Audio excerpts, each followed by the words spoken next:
that the film industry is working with the UAP researchers, activists, documentarists, contactees, even witnesses, to create extraordinarily high quality content, both documentaries and narratives, and maybe even some fictional films that are relevant. They can't make them fast enough. And will they make money? Oh God, yes, they will make money. Right. And my job has been helping the people in Hollywood understand that there's a lot of money to be made here, not from more alien movies, which always make money. Yeah, sure, we get that. But there's money to be made just telling people the facts and the truth and the history of this.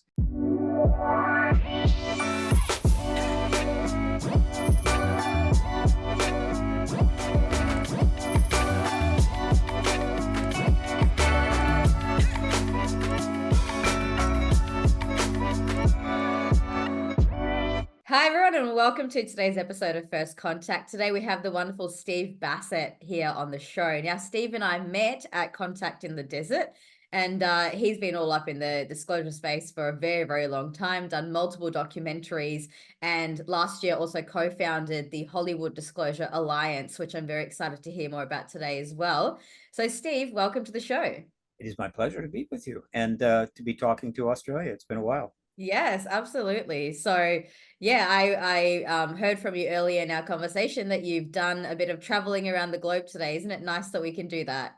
Yeah, this is true. And one of the reasons why some government policies of many governments, when it involves like playing secrecy games and hide and seek and so forth, this isn't going to work so well anymore. We are Exactly. globally. And we are going to get into that today. I'm very excited to talk about the government side of things with you. But first, I have to ask you, Steve, what got you into this topic? I mean, did you just wake up one day and decide, oh, I am interested in UFOs, or did something initiate that process for you? I've asked this question many times. I was always pretty much a science and math kid. I was good at that. I didn't like sitting around reading long books. So, and with math and science, you got one book per course usually. So, but I read lots of science fiction as a kid, tons of it. I loved it. Yeah. And then, of course, the movies came. Started in '51, and I was 15, so I'm watching those. And so the idea of extraterrestrials was nothing to me. It's certainly the fiction. And then, as I started seeing articles from time to time, as things would happen, I was pretty much took a very straightforward approach. Sounded plausible to me, made sense. Clearly, we got ETs here. Fine, right? So what? I guess went about my life, but I always carried that. Yeah, I wonder when the government's going to finally confirm this or tell us about it, because that's pretty cool. Extraterrestrials are here. I remember reading the Betty and Barney Hill story in I think it was Look magazine, 61, 62, 63, not 15. Oh, no, 1951. I was 6. So I was 5, 6. So I probably didn't get to see the movies for a couple of years.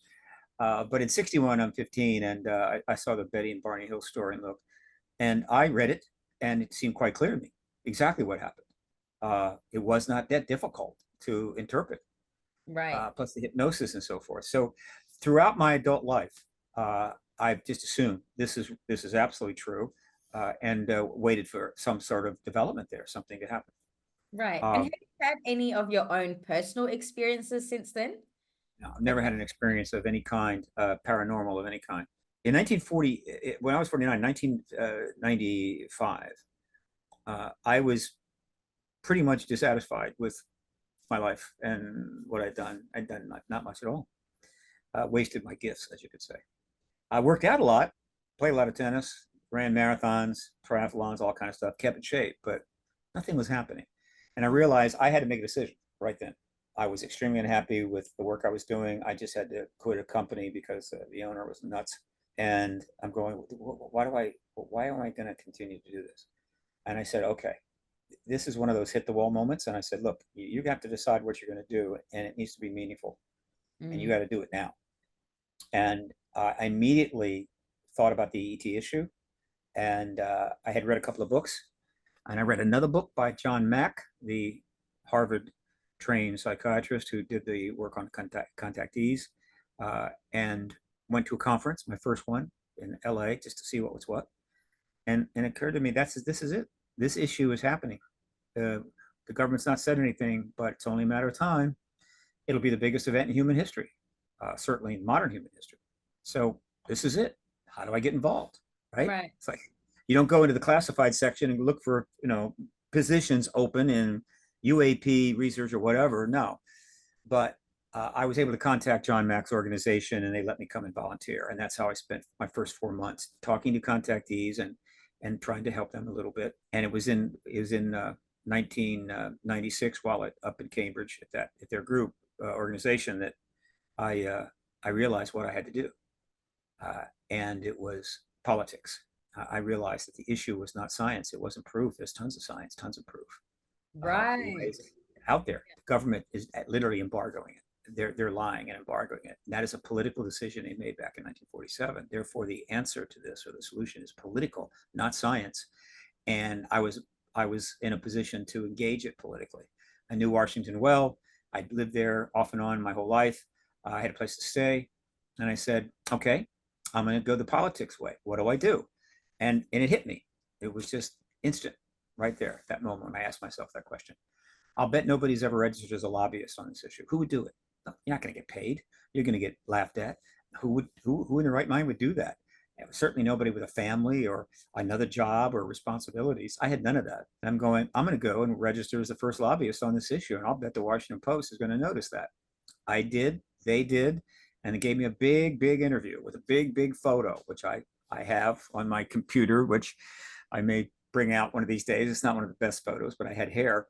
And that's it. It legitimized me. And then I launched the first political action committee.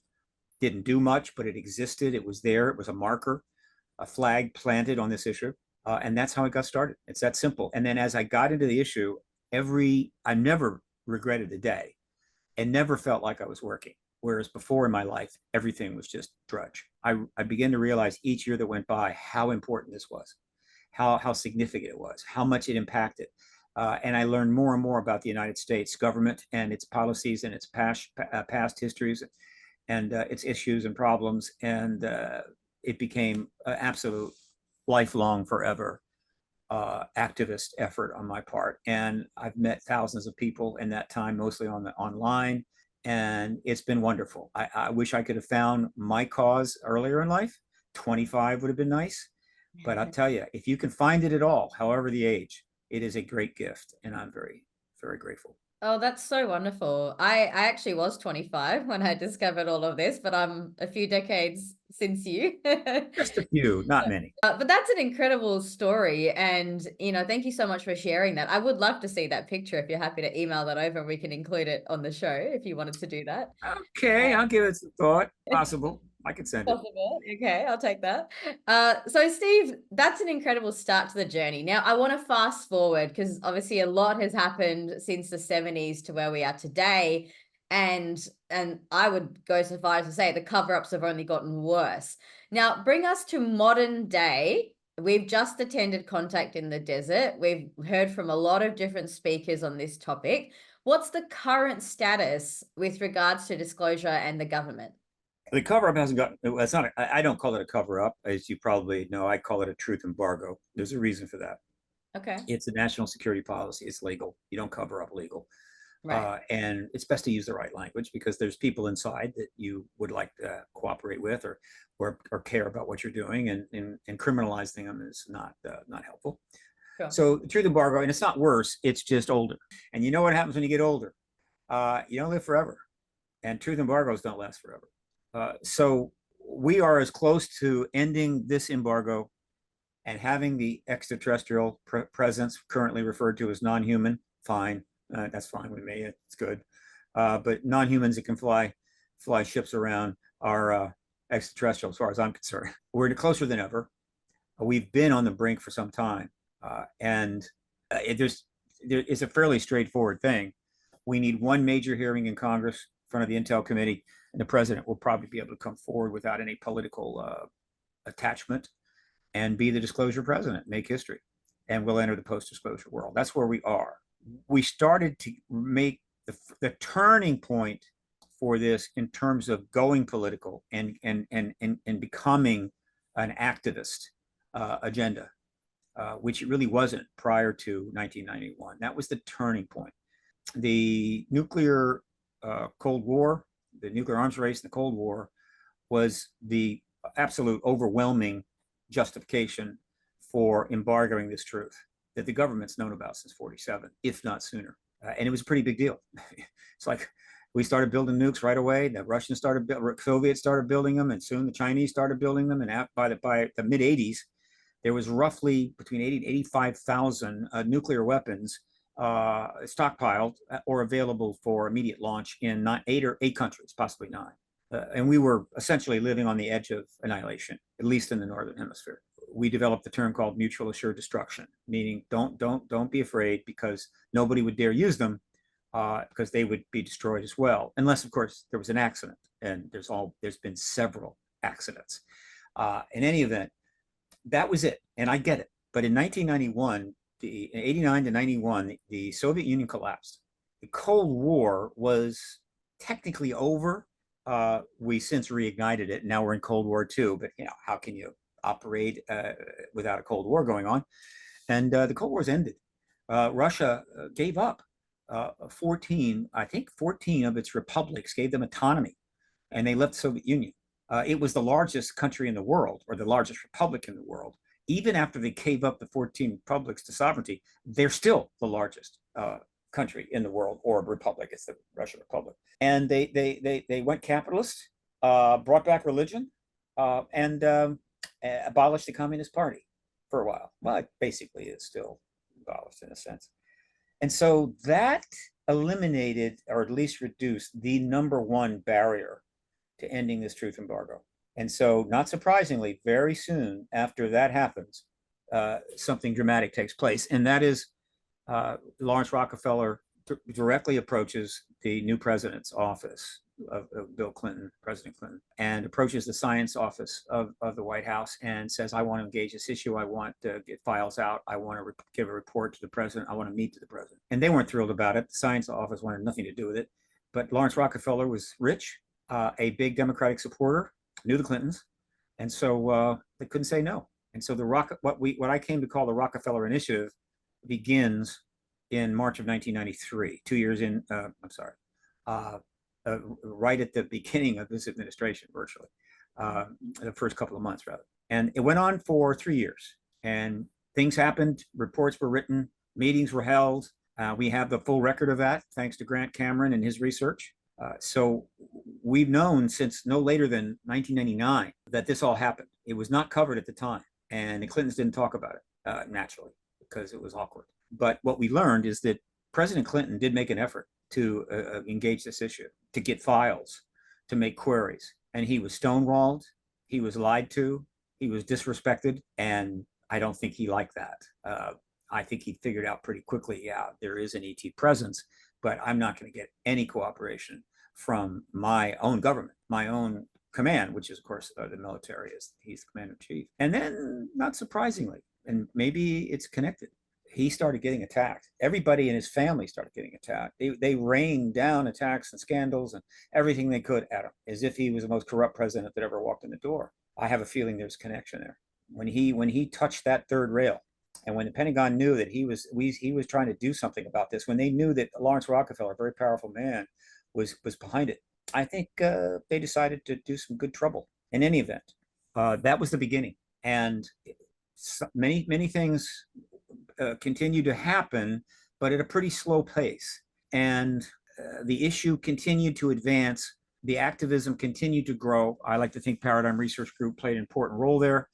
The issue became more known, more research was done. So the process was speeding up compared to the previous 50 years. There's no question, but it still wasn't going fast enough. And so the next major breakthrough was essentially 15 years later. A lot happened in 15 years, but the next breakthrough was 14 years later. And that was in 2017. And that was the New York Times article and the coming out of military intelligence people as part of an organization called the To the Stars Academy of Arts and Sciences. And since then, in the last 7 years, more has happened than in the previous 70. And we have made extraordinary progress. Unprecedented things have taken place, which puts us right now right at the brink of disclosure. But that final couple of yards, as anybody in football or soccer or anything, any game like that knows, the closer you get to the goal. the tougher it gets. And so we've been getting some serious resistance. And that's where we are now. Yeah, wow. That's a really incredible update. And I did have a look at your website with some of the work that you've been doing with Tom DeLonge and the group at the To the Stars Academy. And they've had a lot of pushback in the last couple of years as well. I mean, I've seen some stuff against Luis Elizondo. I've seen some stuff against anyone who's involved in this space.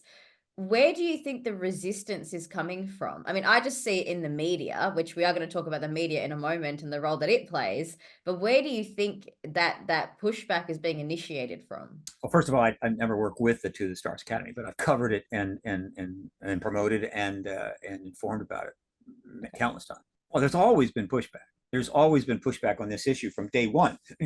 They put out a press release saying they had a crashed vehicle, and the president of the United States pushed back and told General Ramey, no, we don't. Hold another press conference, hold up some tinfoil and say it was a weather balloon, and that's all, cool for a while. Right. So there's always been pushback. So not surprisingly, when you have a major breakthrough like the 10 core members of the To the Stars Academy, all with military intelligence backgrounds, careerists, and clearances in many cases, maybe all cases, followed within 2 months by an extraordinary New York Times story, which was vetted and published. It wasn't an investigatory piece per se by the Times, but they listened to the authors and the people bringing it forward, which was, of course, Leslie Kean, Ralph Blumenthal, Luis Elizondo, Mellon. They vetted it and published it, along with three gun camera clips, which was a big deal. A lot of people don't realize how big a deal that was. And so, not surprisingly, that got the attention of a lot of people in government who would prefer that the truth embargo continue forever, if not at least until they retire or die. And so, yeah, there was pushback that you could identify. However, it wasn't, I think, unprecedented pushback. But the forward momentum was so much greater. In other words, the relationship between the government's ability to suppress and the public's willing to advance it, which had been pretty much almost in stasis for a while. In the early days, it wasn't even a contest. After 2017, it changed.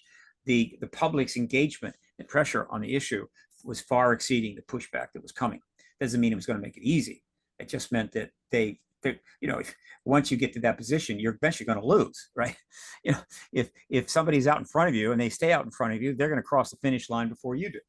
So I wasn't shocked by any of it, but that pushback essentially comes from three basic sources. Let me see if I can make it three. One is the fundamental national security rationale that given that the nuclear arms race is still underway, given that our threat of nuclear war is as great as it's ever been, possibly the most dangerous it's ever been. This is an unknown, or rather it's a known, what's the word? Let me put it this way. Post-disclosure, what happens after disclosure is an unknown known. In other words, we know that there would be disclosure, but what will happen next, we don't know. And when you're dealing with national security at that level, any unknowns are scary. So do you want to be the one that confirms the ET presence, as say the president, and it creates a certain instability in global affairs and whatever, and before you know it, something happens, and then something else happens, like the way planes crash, and the next thing you know, boom, nuclear war. You don't want that on your resume. And so that is probably the number one reason that some pushback is going to come. The second reason is that there are vested interests here. There are people who feel that disclosure will hurt them financially in various ways. Certain industries would prefer maybe not to do it, though frankly, they'll do just fine afterwards. But big companies tend to be risk averse. You have certain people of religious faith that are concerned that this could be upsetting to the faith, theirs or others. You've got people that have potential money interest here that feel that disclosure would impact that negatively as opposed to positively. And then the third issue is when you have lied this well so long. I say, well, it's not really, it's hardly a lie. It's basically an embargo that every year millions of people figure out. When you've been that mendacious for so long, ending it is going to be a bit of a public relations nightmare, and they know that. They don't want to answer the questions. They don't want to face the press. They don't want to be held accountable. I get that. And so as long as the truth embargo is in place, they don't have to do that. That's pretty much the basic three. There's a couple more, but it's enough that the truth embargo is still intact. So let's talk now about the other side of the scales. And the government is a really big organization, which ultimately is made up of humans, right? That Last are I heard. that are organized. So who are the key players that are really wanting this or pushing for this to go forward? To go forward, well, I believe every president has known that there's an ET presence, non-human presence, wherever they're from. But put your money on another star, you're going to win. The other options are really high risk. Some people like that. In other words, they don't bet on anything that's like 50-50. They want a lottery ticket with 80 million to one, right? Going to win the big one. There's every president has known. That doesn't mean they've said anything. It doesn't mean how much they knew, but the fact that, yeah, we're not alone, they know. But so what? What do you do? And so far, no president has done enough to make it possible to confirm it to the American people. And there have been people throughout government that have known. Not just people in classified programs. Obviously, they know. If you're in a classified program dealing with the ET issue, you know. But there's other people that know. They've been tipped off. They figured it out on their own by simply reading the vast amount of material that's been published and filmed and everything else out there on this subject by citizens out of their own back pocket, making great sacrifice. Massive amount of evidence. They figured it out that way. They get tipped off at a cocktail party by a friend who's working on this or working on that. Believe me, the number of people inside government that knows there's an ET presence or that we're not alone would probably shock people. That doesn't mean they're going to do anything about it. And so the situation is complicated, to say the least. And ultimately, what was required is that enough people in the United States government, particularly in the military intelligence complex, which includes 18 intelligence agencies, the armed services, a number of other entities, plus I guess you could say the White House, enough people inside personally came to the conclusion that this embargo needed to end. It was no longer a positive, it was a negative. It wasn't worth the cost, it wasn't worth the lack of trust in government. It was and it was endlessly embarrassing because they were constantly being confronted and having to lie, and the media was getting more intense, the public was getting intense, and it needed to end. It was going to end. And so a group of them, how many other people were wishing them well but couldn't come out, right? And I need to stay here, got a good job, got a pension coming here. We don't know. Maybe one day we'll get the full origin story, but 10 of them decided to come forward in that organization and put their resumes and their legacy and potentially future contracts, deals, post-retirement deals, they could be lucrative, all of that on the line in order to advance this issue, essentially based on the mission statement of the organization, which was multifaceted, and that's fine. It was going to do books and novels and this and that, but also some research. It was a bold statement. They tried to raise some money, and they raised some, not as much as they thought, because the circumstances changed. But in any event, they came forward, and that is when things changed, as I've said. But they are representative of a growing, the number of people in government whose sentiments have been shifting, I'm certain, in their personal positions to let's end this truth embargo has been growing fast every day since 17, and it's probably pretty substantial. Again, that doesn't mean you're going to do anything about it, but what people believe in the collective matters. And so if you've got an ever-growing number of people that collectively think this embargo needs to end, it has a way of making it happen. And so that's what we've been seeing. And I'm happy to go into some of the details of it or any interesting aspect that you particularly are interested in. So yeah, thank you so much for sharing. It sounds like there's a really big picture in all of this, and you've got people on two ends of it. One, with the vested interest for this to not be disclosed, and then the right. other group who clearly are wanting to. And I actually want to park the government conversation now and move into the other aspect of disclosure, which is where the public, I believe, has more room to maybe take action. And that's on the media side of things. So you are the founder of the Hollywood Disclosure Alliance. And I would love to know on the Hollywood front, what's actually happening there? What's the general feeling with people in Hollywood with regards to this issue? Sure. Co-founder with Dan Harari of the Hollywood Disclosure Alliance, which was launched in, I think, November the 3rd.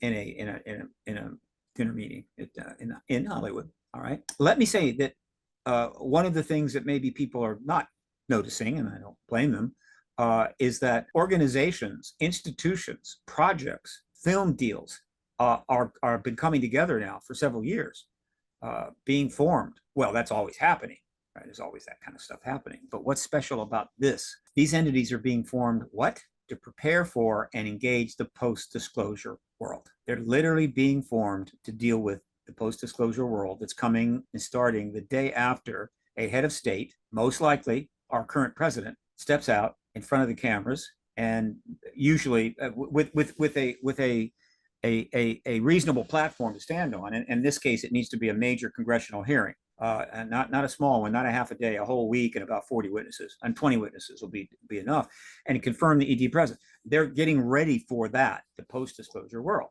Think tanks, for instance, several have formed. One is called the New Paradigm Institute, newparadigminstitute.org. It's raised a decent amount of money, but it's going to raise millions more. It's going to be engaging this issue on a multifaceted way. But when you look at the site and you read what's going on, some of what it's doing is hopefully getting this disclosure event, but most of it is all preparing to target, to engage the post-disclosure world. A scientific think tank shepherded by Gary Nolan, the Nobel Prize nominee geneticist, was formed a while back, a couple years, called Soul Foundation. They're already had meetings. That's also a 501c3, as is New Paradigm Institute. And I view that as kind of a scientific think tank, because the scientific threads that will suddenly become available post-disclosure is almost accountable. And then just recently, the UAP Disclosure Fund, essentially a 501c3 political organization, which I think is also considered a nonprofit or tax deductible, is formed to engage what? The politics of the process now? No, the politics of the post-disclosure world, though I think that they're happy to help end this embargo and are probably doing some things. Paradigm Research Group, which has been a sole proprietorship for 28 years, my organization, is is now a nonprofit in DC, Washington, but is about to become a full nonprofit 501c3 as soon as I get the filing in. And it's going to convert to a think tank with a board of advisors, but a small one, right? New Paradigm Institute, huge. This will be small, but nicely positioned, 1.5 blocks from the White House. And then you have the Hollywood Disclosure Alliance. Why was it created? It was created for the post-disclosure world, and it's got 150 members. And so what do I mean by that? The simplest way to explain the Hollywood Disclosure Alliance, which is also a 501c3, has a GoFundMe. Go check it. And we're getting some donations, but we're looking for that Kickstarter, that person that understands how important this is. It'll put in $30,000 or $40,000 so we can really get going, make things happen, and of course, get even more funding. Kickstarter. Hollywood Disclosure Alliance. It was simple. One of the effects of this truth embargo, well, the core of the truth embargo is to undermine the issue, stigmatize the issue, the people, convince people they can't believe their own lying eyes, okay, and isolate institutions, politicians, and split them up, meaning the truth embargo is like a wall between those that want to engage this issue, have confidence it's true, and want to get involved, and the what we'll call mainstream world, the money, the filmmakers, the philanthropic organizations. In other words, just keep them apart, like a giant fence, right? Separation. The governments do this in a lot of ways. They do it to races. They do it to ethnicities. They do it to a lot of things. It's a nasty business. It needs to stop. And so essentially, they split them apart, isolated them. So the people in the world that I inhabit really don't have access to the resources that this issue deserves. Well, obviously things are changing fast. And so Dan and I came up with the idea while sitting in a deli in Hollywood, where all the great ideas actually happen. Look, let's create the Hollywood Disclosure Alliance as essentially a nonprofit networking entity whose fundamental mission is to help the people on these two that have been separated by the embargo find each other so they can create content. The people on my side have the information, the knowledge, the understanding of the history. The people on the content creation side, which we call Hollywood, which includes all of the industry, whether it's in LA County or whether it's in UK or Canada or India or anywhere else, right? Who have the resources, the skills, the technology, the equipment to make the content, to find each other, make content, and make money to inform the human race in the post-disclosure world. Hollywood Disclosure Alliance might be helping the disclosure process right now a little bit, but it's already creating content. There's already people making deals. HDA doesn't partake in that. We don't cut deals. We're not partners. We simply network people together. And then we function on the donations of people that understand how important this event is going to be. And so in the post-disclosure world, in the span of a couple of days, thanks to the internet, God bless it, 8 billion people, almost 8 billion people, there are a few people living in the deepest jungles and on the highest mountains, will know and learn that the human race is not alone. There's other technical species from elsewhere, almost certainly. They're smarter than us. They're more advanced than us, but they are dignifying us with their presence. Not only now, but possibly in the past, but now is what matters. 8 billion people are going to learn that. And guess what? They're all going to want to know a lot more, a lot more. Institutions are going to want to know more. The demand on governments worldwide to get information as fast as possible, the demand to try to learn about this will be off the scale. The world's never seen anything like it. And so to the extent that the film industry is working with the UAP researchers, activists, documentarists, contactees, even witnesses, to create extraordinarily high quality content, both documentaries and narratives, and maybe even some fictional films that are relevant.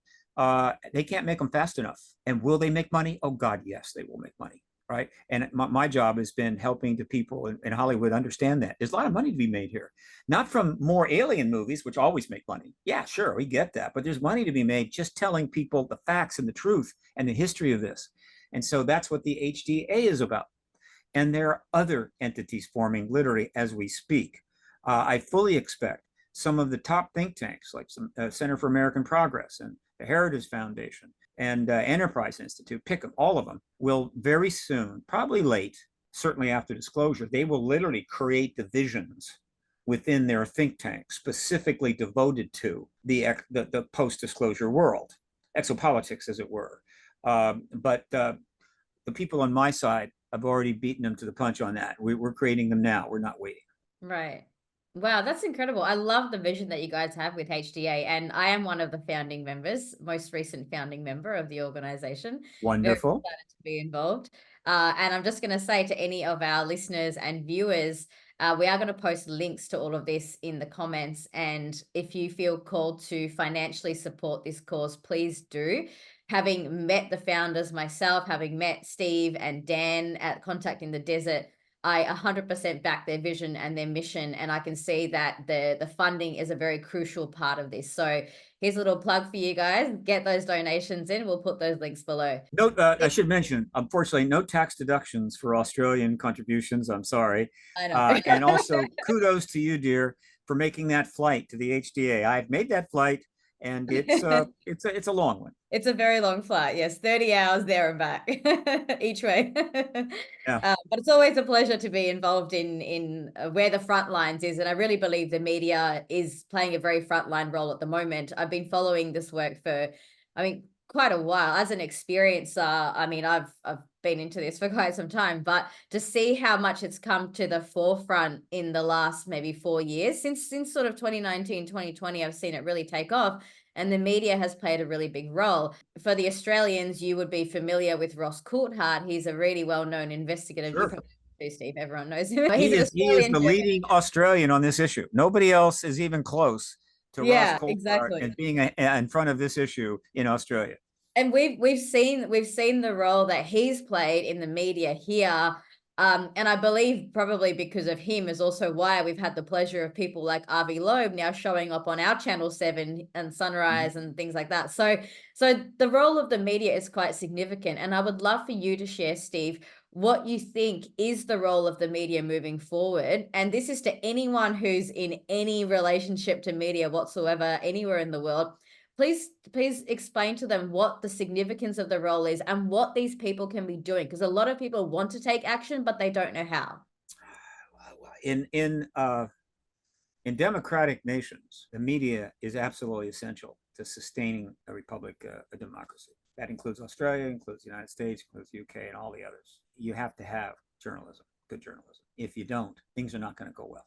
And that's why every autocrat that ever took power, the first thing they do is take control of the media, either shut it down or convert it to their propagandists. And with respect to this issue, or any issue of great importance, good quality journalism is going to serve the people. Now, unfortunately, on this issue, it has fallen short. And by that, I mean worldwide, but certainly in the United States. Now, by fallen short, I don't want to overstate it. Since Roswell, probably, I don't know, if you want to count foreign language press, maybe 30, 40,000 articles have been written about this subject. That's a lot of journalism. And in recent times, the amount of articles coming out is the greatest ever. On my website, paradigmresearchgroup.org, there is under resources, there is the print media archive, which I have been maintaining since 2006.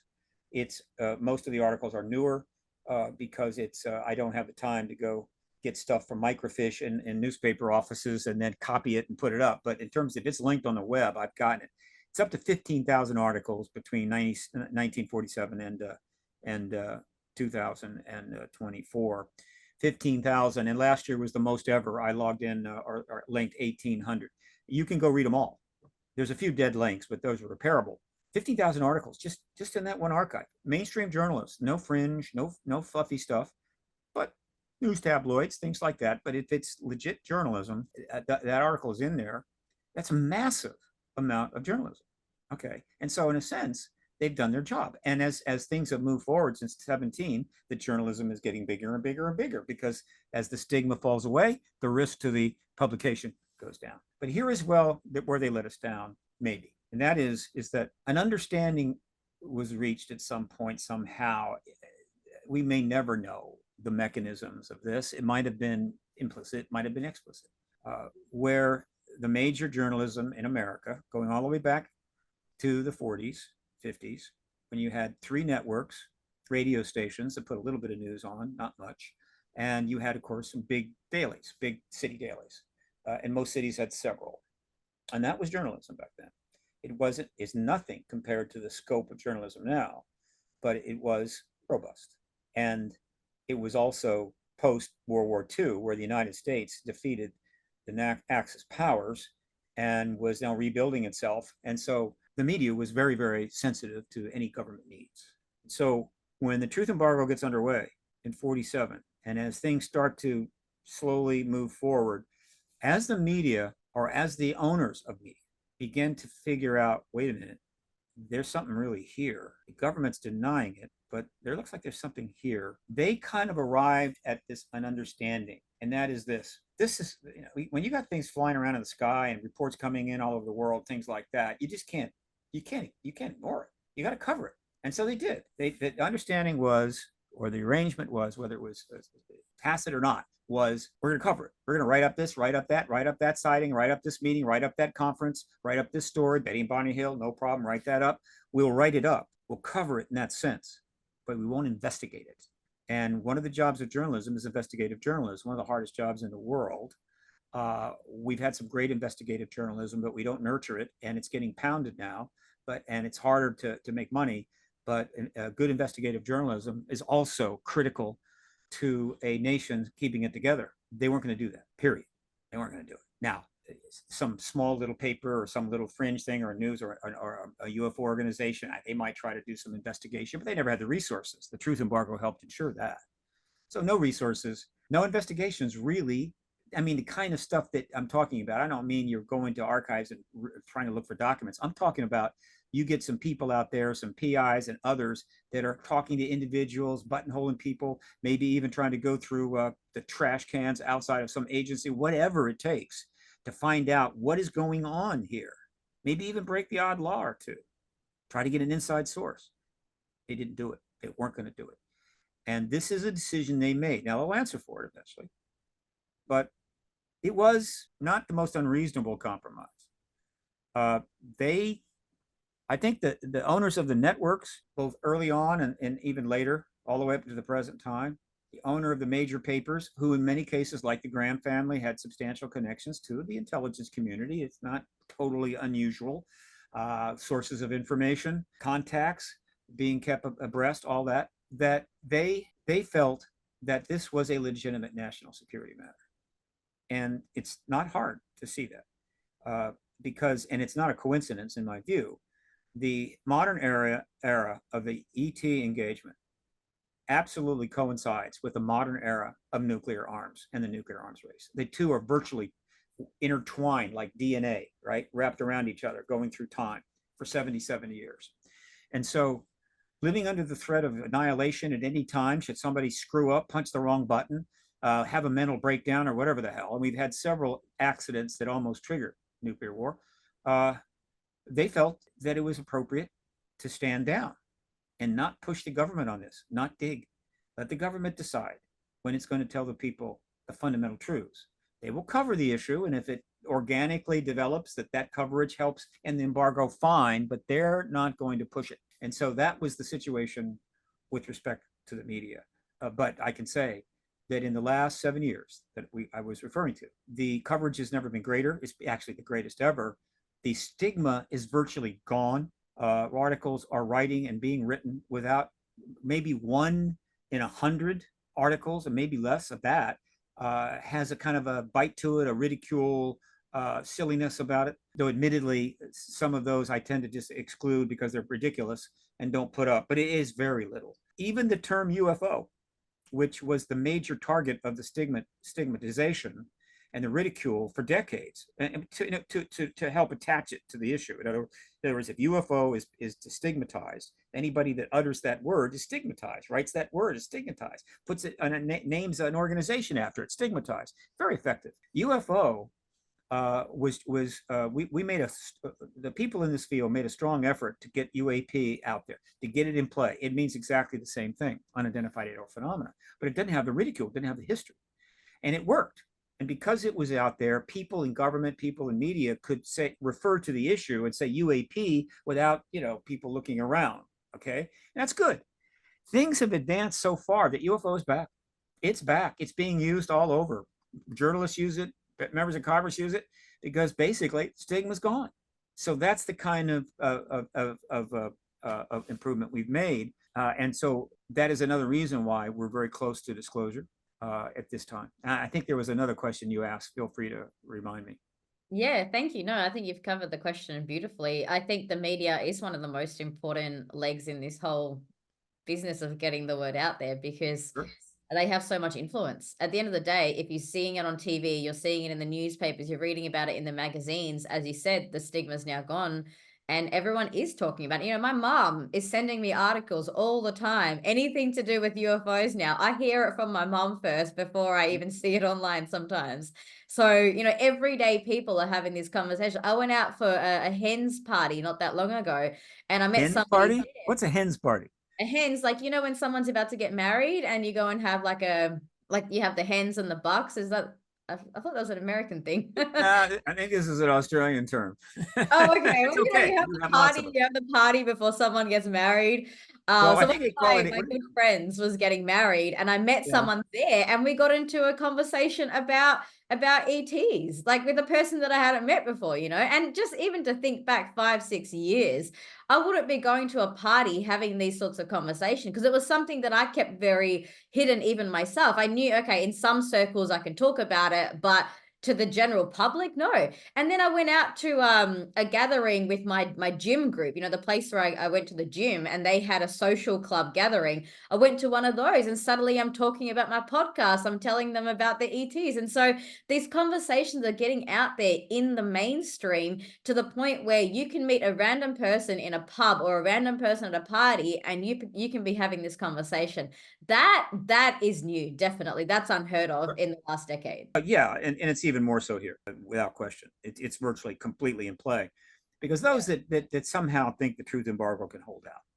Yeah. I just discussed the whole transition of media and the massive coverage that's happening in every way respect. And Mm. then on top of that, and remember, 1947, when they held the press conference in Dallas Fort Worth Army Air Force Base and said, "Now it's just a weather balloon." There were 3 networks, some radio stations that get a little bit of news. I think the networks had 15 minutes a night, and then you had some dailies, which are basically for the city, right? That they're in. That's it. Now, of course, we have global media, and on top of all of the mainstream media's coverage, in addition to that, it's also on the net. And then on top of all of that, you've got a whole nother world of information exchange through social media and platforms and YouTube and so forth, where this issue thrives. So it's everywhere. I can't even be, there was a time I could pretty much keep up with it. I can't even come close. I would need a staff of 5 checking everything out if I was trying to do some sort of a newsletter, which thank God I'm not. And so the idea that the truth embargo will somehow just withstand all of this is, of course, ludicrous. Yeah, that's very promising and very hopeful, Steve. And I think that's what people need in today's days is the hope that there is progress, because there's a lot of stuff on the other end of the spectrum where people are saying, oh, it's never going to change, or they've just rebranded it, so it's never going to get disclosed. And I think you're one of the people that's standing here saying, actually, we have made progress. Things are moving. And yes, it's getting tougher, but that's because we're getting closer to that finish line. And I think that's the kind of hope that people need as well. So, Steve, with the last few minutes that we have on this show, I would love to just get a little bit of your perspective. And I know you answered this a little bit earlier on as well, but what do you really think is going to change in the post-disclosure world? What areas of life will be impacted? What areas will stay the same? Are we just going to carry on living our lives, or is life actually going to be different? Oh, everybody will carry on living their lives. That's what you do. That's what humans are here for, to live their life. So Right. that will happen without question. It is, look, there's a book called AD After Disclosure by Richard Dolan and Bryce Abel. I recommend that book. It's on, you can get it Amazon, probably even Kindle, I'm not sure, but yeah.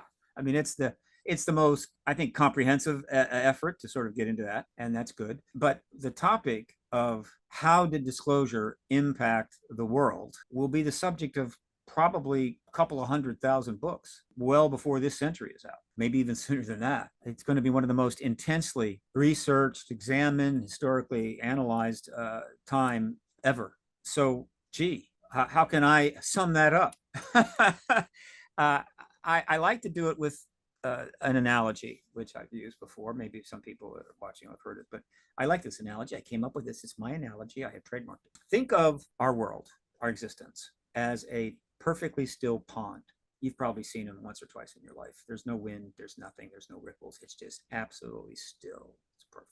And you've seen this also in videos, usually slow motion. And you take a marble, good marble, and you just drop it. And you see the slow motion, and it comes down and it hits the pond, and these ripples come out, and they go out in all directions. And then as they get further and further, they get smaller and smaller and smaller until eventually the pond returns to perfectly still. Disclosure is exactly the opposite of that, which technically is physically not possible, but we're not talking about physics.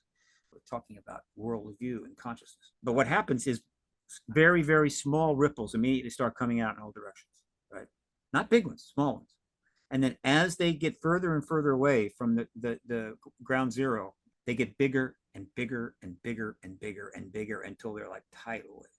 That's how to think about disclosure. The day after, there will be a lot of hubbub, a lot of intensity, celebration, huge amount of journalism, questions, and so forth. Exciting, no problem. And then very quickly, things will settle down because people have lives to live. It's that simple. A lot will be going on behind the scenes. So in a sense, that's activity, but it won't be obvious. So, but that's what I call superficial effects. The change that you want to refer to is how is the overall status of the human race and the planet Earth going to change? And what I'm saying is that as time goes on, the changes that this paradigm shift will generate will become massive. And if you live long enough, you will be in a world you probably couldn't even imagine, which is why I envy all those Gen Zers out there that are going to get to go to the stars and colonize whole universes and stuff. What the hell? You know, damn. Unless I can get some of those new anti-aging drugs that are coming out of Silicon Valley. I gotta get some money together so I can afford those damn things. No, the world will change, but it will start slow and build fast. Now, in certain specific areas, you might see something dramatic, and that's fine. There are a number of candidates, but let me just give you one simple one. If our government and maybe others have been able to determine how the ET craft fly antigravitically without getting into necessarily how they go from A to B, because the way they go from A to B is another matter altogether. I mean, antigravitics is fine. It means that you defy gravity without using aerodynamics or rockets, but getting from A to B, they're able to do it in ways that are interesting. They can go incredibly, what seems fast, with not heating up, no atmospheric heat, and no sonic boom, which technically should be impossible. So, but just the anti-gravitic, if they figured out that, and that is brought forward post-disclosure, hopefully quickly, the introduction of anti-gravitic capability into the human situation could be profound, without question. Also dangerous, right? Without question. Any tech can be dangerous. Believe me, a hammer can be dangerous. And so there will be upsides and downsides. We just have to stop acting like idiots and fools and grow up and learn to take something and use it for constructive reasons and not destructive reasons. But anti-gravitics availability could be powerful. And so that change could be fast, right? And suddenly, whoa, maybe in a short time, you're able to fly from New York to London or New York to Perth in 10 minutes. How would that be, I right? dream. I would love Not that. enough time. Yeah. Yeah. Not 30 hours, 10 minutes, not enough time to even get a snack, right? Just boom, you're there. And so that's an example. There's also the issue of energy. If there is, in fact, an energy breakthrough that is sequestered under the truth embargo, and that comes out early, it could have very significant effect. The effect won't be instantly. I mean, it will take some time to utilize that system or that type of technology to create the basis for it, to create the equipment and get that spread out worldwide. I mean, that's not going to happen overnight. That's going to take a lot of time, it costs a lot of money. But that would be kind of an example of rapid change. Probably the most significant change, though, would not happen right away, but could happen in about 2 years. That's the timeline I like to use. I've heard other timelines, but I like 2 years. It seems right to me. And I believe this. I really do.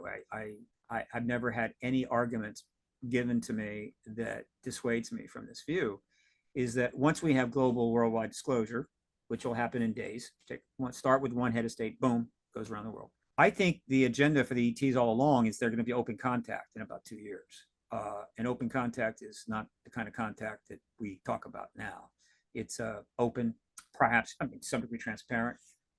What form it'll take is irrelevant. It could be a Zoom, could be a meeting, could be lunch at Denny's. I don't know. It doesn't matter. The point is that it's open contact, and we know the exchange is going on, and that is a change. I mean, that's a significant change. And the very first time that is conveyed to us will be another major day in the world. I mean, people will be very pumped up, very excited, and of course, the media will have a field day. They'll be running lots of ads because they're going to make a fortune. But open contact, that's a sea change in the relationship. Open contact may very well have happened in ancient times, so it's not necessarily the first, but it's a totally different world. I mean, open contact 2,000, 3,000 years ago is one thing. Open contact in the to the human race at a time when our civilization is now spacefaring and high tech is another thing. And so in the old days, it always went the same way. Open contact, gods, right? ETs, gods, right? Worship, build a temple, whatever, right? Now, no, they're not gods. We're not going to treat them like gods. Maybe a few will, but inappropriate. They're sentient beings. There will also be a mixture of perhaps artificial beings, artificial tech at some kind. I'm going to stick with just living things, but you can't rule out the other because we're thinking about that now. But living things that can go star to star. That's as simple as it gets. Living things that can go star to star. We have lots of life on this planet, but only us can go star to star. We could take some with us, take a dog with us. That doesn't make their star to star technology. It means that it's possible for living beings to go star to star. This is something that seems obvious, that seems likely and appropriate, but it's a big deal. It is a very big deal. It took us a couple of billion years of evolving life, untold amounts of species and births and deaths, lives and survival of the fittest to create the entity that we are, right? We just didn't pop up overnight. Some people think we were seeded here. I don't think so. We've evolved here. Might have been tweaked. The ETs could have tweaked us. That's fine. I hope they did, and I hope they tell us about it. But whatever, it took a long time to get where we are. And so the idea that there are other entities in a galaxy that's 14 billion plus years old, that hasn't happened elsewhere is ludicrous, utterly ludicrous. And then all you have to do after that is figure out how to get around relativity. And there's already people working real hard on that. And there's some substantive, how would you say, discussions and equations and so forth which are promising. My gut feeling is still, and probably always will be, there is a way around it, and eventually we're going to find it. So that's it. That's what it comes down to. Other, That is, intelligent beings that can go star to star, and for me, that's just cool. that's People get incredible. overwhelmed. Yes. Yeah, that's absolutely incredible. Yeah, I think it gives us a really amazing vision and hopeful future. And also, I do echo your vision of open contact. My sources have been telling me something of a very similar nature for a very similar timeline. So I think we have a lot to look forward to. Thank you so much, Steve, for being here today. It's been absolutely wonderful having you on First Contact. Good day.